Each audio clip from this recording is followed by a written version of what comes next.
Dear Starfish family, we are still celebrating International Women's Month, a month to recognize and honor the achievements and contributions of women around the world. Despite the progress that has been made towards gender equality, women still face many challenges in various aspects of life.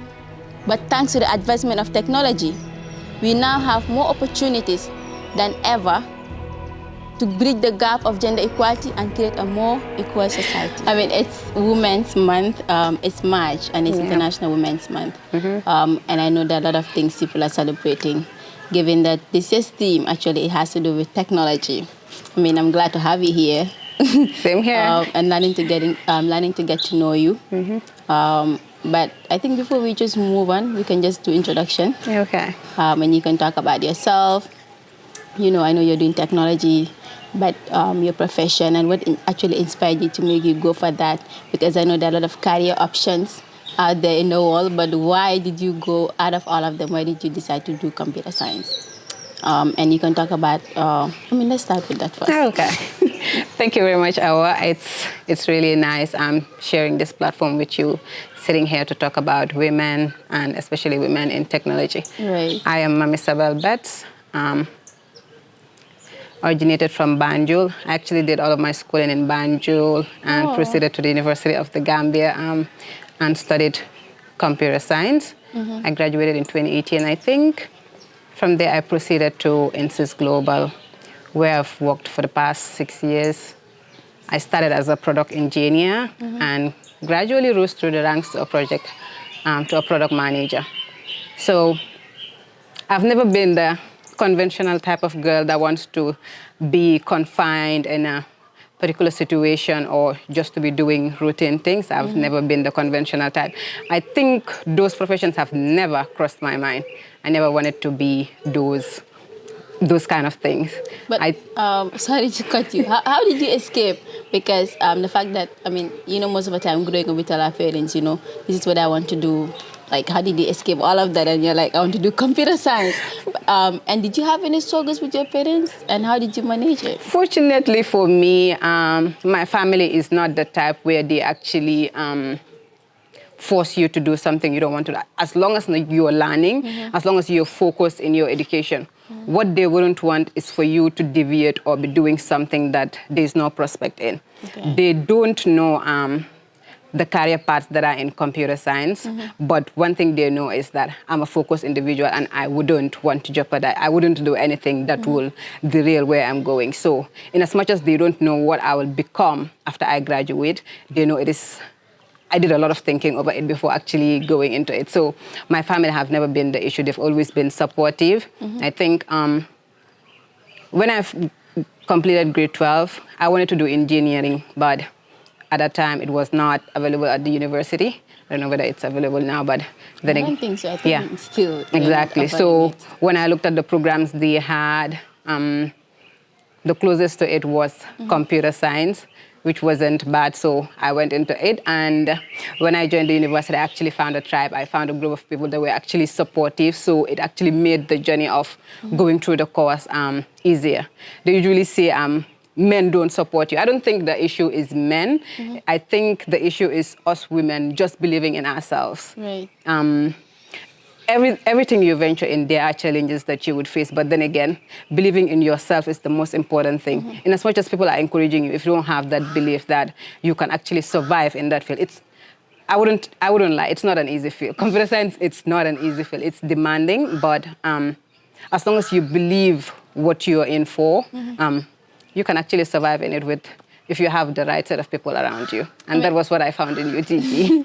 I'm glad you did that. And I'm glad that you mentioned the fact that you had a group of people that supported you in your journey. But I hear you mention the fact that it's hard several times. It is hard. So what was one of your driving forces through your journey as a computer science student? Just the thought of, when you have a project, let's say you're giving a project, you go to the middle of the project and you're stuck. The moment you find a solution, the output, the excitement that you get out of it, and just knowing that you're not the only person going through that struggle. You'll say that if you were the only female in there, the challenge you will have is, I'm the only female in here and I can't do it. Looking at our setting, women are expected to do a lot of extra chores when they get home, which would limit the amount of time they'll have to practice. And programming needs practice. You need to be practicing consistently. Right. So if you were the only woman, the obstacle you will have is that other women are not coming into it. I can't make it in this field. But just seeing that other people are there, they're actually pushing, that encourages you. Just seeing a lot of people having the same experience as you are. When you have challenges, when you go and sit and explain, they'll actually relate to what you are saying. That is very important. Just relating is important. So I think that is very important. Yeah, I agree with you. That is very important. I know most of the time we talk about how we should be there for each other and support each other in our journey. And I like that you mentioned that because it's really important. It is.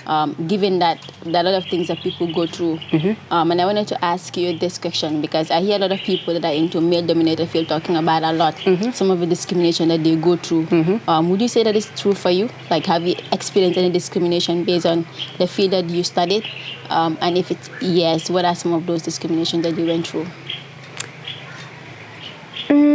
Maybe I've experienced it, but I don't register it because, like I said, I'm a person that don't let external factors affect me. So I see it as, especially coming from a person that's not in my situation, when you express something in a certain way, I see it as you don't get it. So the first thing I do is engage you to try to make you see where we're coming from. For a woman, if it's coming from a woman, it's easier to communicate with because you just need to relate with them. But coming from a man, you have to make them see that we have different realities. In as much as we don't want to accept it, we have different realities, especially in the settings that we find ourselves in. Women are not exposed to the same things men are exposed to, and our mentalities are different too. How a man can just process things and just move on. A woman, we internalize a lot of things. So if you see a certain thing, no matter how small it is, we internalize it and we think of it and make it a big deal. So how you communicate to a person, especially if they're trying to survive in a certain environment, affects their output. So if you come to me, I'm trying to make it out of a field that is dominated by men. You're telling me, this is not your place or you're not doing enough. I've already internalized that I'm not doing enough. You voicing it out, it's actually confirming, it's confirming what I have in my head. So not everyone have that strong spirit in them to just cancel out what you're saying and just keep fighting. Not everyone is that strong. So you might not feel that you're having an effect on the person, but you're actually having an impact. So that is why it's really important when you tell people in the how you communicate because if the person is already not having a very strong self-confidence, then you break their spirit. So the best thing to do is actually to support them, encourage them at that moment. So I wanted to know, are you a freelancer or are you working for any company right now? I'll say both. I'm working for a company, but it's remote. But still, too, I get to do things out of my own free time because, you have the time to do it. Yes, so I love your spirit. I love that you're not just limiting yourself to, mostly when people are just working for any company, they're like, oh, that's just fine with me. But definitely you're a woman, so I expect you to not just be working for a company, given that you're a computer science person, so definitely I expect more from you. So and I'm a young person, so I'm not, and like when you first called, the first thing I said, how did she get to know about what I'm doing?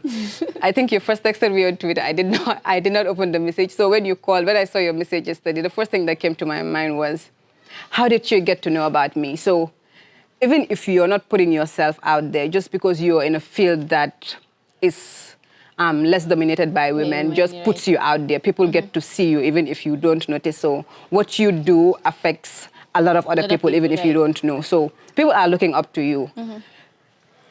In as much as it's hard on you, you just have to put up with it just for the sake of people behind you. So you have to be strong every time and just keep pushing.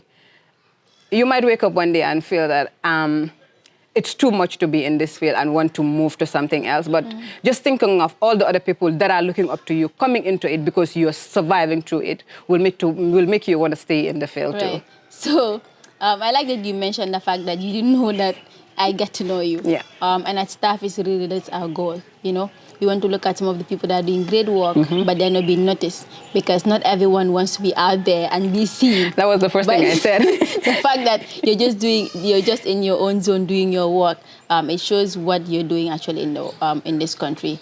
And just having the mindset and actually taking a bold step, going for that field actually shows how strong you are as a woman. So definitely, just going for computer science as a young woman definitely is a strong step for you.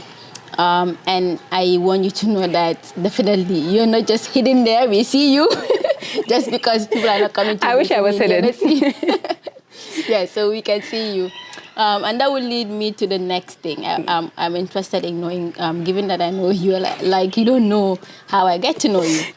So let's talk about what are some of the things that you've been doing so far. What are some of your success stories that you say you have in terms of projects, in terms of some of the things that you do just working by yourself in your community? So I don't limit myself only in the office space. I get myself involved in youth activities because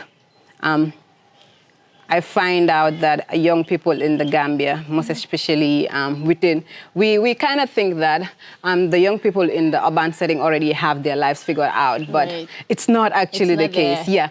So I feel that there are certain people that you just need to reach out to them just to get them out there. So I don't only limit myself in the office space. I'm an introvert. It might not look like it, but I'm an introvert. But I try to put myself out there just to get people out of their comfort zone. It's uncomfortable for me to be out of my comfort zone, but I feel that a lot of people need it, and some people were there for me when I needed it. So I feel that I have to give back to my community.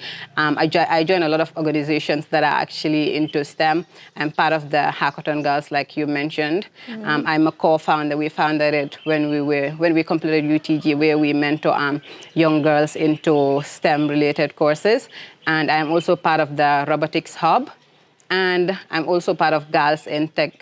So I make sure that wherever I see organizations that are working towards encouraging girls into STEM, I just go there because just seeing you serve as a motivation to those young girls that are actually trying to come into the field. And I am also part of the, recently I was just elected the vice chairperson of Banjul Youth Committee. So yes, thank you very much. So yeah.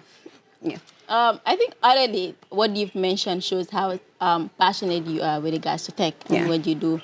And you mentioned the fact that you're a co-founder to the Hackathon Girls and the Girls Tech. Yeah. So can you just mention 2 or 3 things that you do in those communities? I think because those are things that you do, but just for people to know exactly what it is.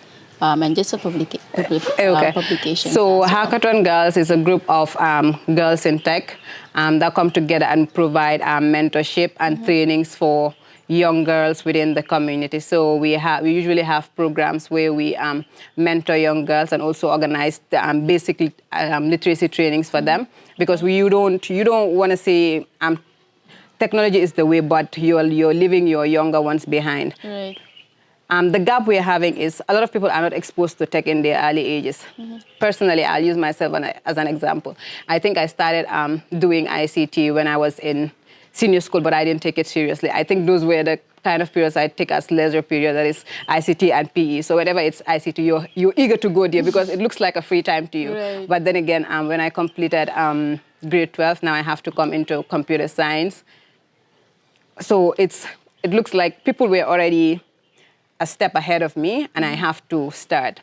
So I think exposing our young girls into IT at an early age actually helps them make the decision easier when and you find a lot of people in the university. So tech is not only for people that are interested in computer science or tech-related field. Any field you are in, you might need a basic, exactly. So you find a lot of people in the UTG that can't even operate a computer, and they'll have to be going around for people to be helping them install like basic softwares just to use Excel and stuff like that. So those are basic skills we actually train people on and the like. I mean, so Girls in Tech too, we recently graduated a batch on I think videography and web development. So we usually we have cohorts. So our last cohort just graduated, I think, last month. I mean, bravo to you. You're doing a great work. Thank you. And given that you said you're an introvert, I don't know if I should take that. But I want to say I like the fact that it doesn't limit you. Yeah. You know, with regards to what you want to do for your community. You could have decided, you know, it's not a comfortable zone for me, but still you decided, even though it's not comfortable, I will do it because you feel like it's a need for your community and it's a need for the young people and decide to go for it. So thank you very much for serving your community and for doing this for the sake of Gambia, because we need the people like you in order to develop this country. We cannot just leave it in the hands of few people because they will not be able to do it by themselves. I'm telling you. So we all have a quarter to play. Right, so we all have to do our part. So I want you to talk about, because you're very passionate about computer, about tech. Definitely. You're all about STEM. So what would you say are your dreams for the next 5 years with regards to tech and STEM? Yeah, so right now I'm looking more around DevOps. So hopefully in the next 5 years, I'll either be a data manager or a DevOps engineer, hopefully. Whoa, yeah, I'm putting in the effort. I can't wait to see that. It actually comes with effort, but yes, I'm getting there trying. Gradually. Yes, it's just setting the proper timelines and working towards it. So inshallah, in the next 5 years, I'm seeing myself there. Okay, you got this. I do. Yes. So 2 more things. One, what message do you have for the people out there with regards to, an advice or anything with regards to encouraging people to STEM because of the things that are happening in the world? But also, let's start with that and we can last with the other one. Because I feel like it's more exciting. You think it's more exciting? Okay. Okay. I think the message I have for young girls out there is let them not limit themselves to the things that they can't do. And let them not let their society define them. Right. Let them be the one to define themselves. We all have dreams and aspirations. I know the kind of society we find ourselves in. We have a family just having to contribute in what we want to be, but then again, they should be passionate enough to speak about what they believe in. Right. I think every parent wants to see their children successful. So just knowing what you want to do and having a strong belief and having a proper guideline of why you want to do certain things. I feel everything can be solved through communication. So having the right communications with our parents will just ease the burden on them to just trust that this is something that is marketable. Because the misconception people have is that when you graduate with a computer science degree, there isn't much you can do. Right. But that is wrong. There's a lot of things you can be with a computer science degree. Right. You don't necessarily need to be a developer. You can be a project manager. You can be a product manager. You can be a product engineer, quality assurance engineer, DevOps. There are a lot of possibilities that you can be with a computer science degree. So let us not limit ourselves. You don't necessarily need to have a work within the Gambia to be able to work with a computer science degree like any other profession. You can be in this country and having a remote job somewhere else that is paying you enough to survive in this country. So let us not see it as something that doesn't have a future in this country. Technology is the way, whether we like it or not. It is. No matter how long it takes, it's coming in and it's taking over. So it's better we just take the opportunity now rather than later. Yep, definitely. So I'm already inspired to go for computer science. Maybe that is going to be my next field of study. And honestly, it would be good combining with whatever you're doing. Adding tech actually goes along with everything that you do. It does. Accounting, nursing, law. Tech actually goes in line with everything. And if you don't have that specialty within it, you can't be making that much impact with it. Right. So more than inspired. You have a mentee coming. You will anytime soon. Yes, we're celebrating our mothers, especially our mothers. I'm celebrating my mother. I love the woman to the core. So yes, I'm celebrating every woman for surviving, for thriving, and never giving up the struggle. Yep. It's a journey. Yes, I celebrate every woman. I celebrate you as well. Thank you. For being one of the young women actually breaking barriers in this country. Thank you very thank much. you for serving this country. And thank you very much for your work. Thank you very much. As we celebrate International Women's Month, let us continue to champion the use of technology to promote gender equality, and to create a more inclusive world for all. Let us recognize the incredible women who paved the way for us and inspire the future generations of women to break barriers and to achieve their dreams.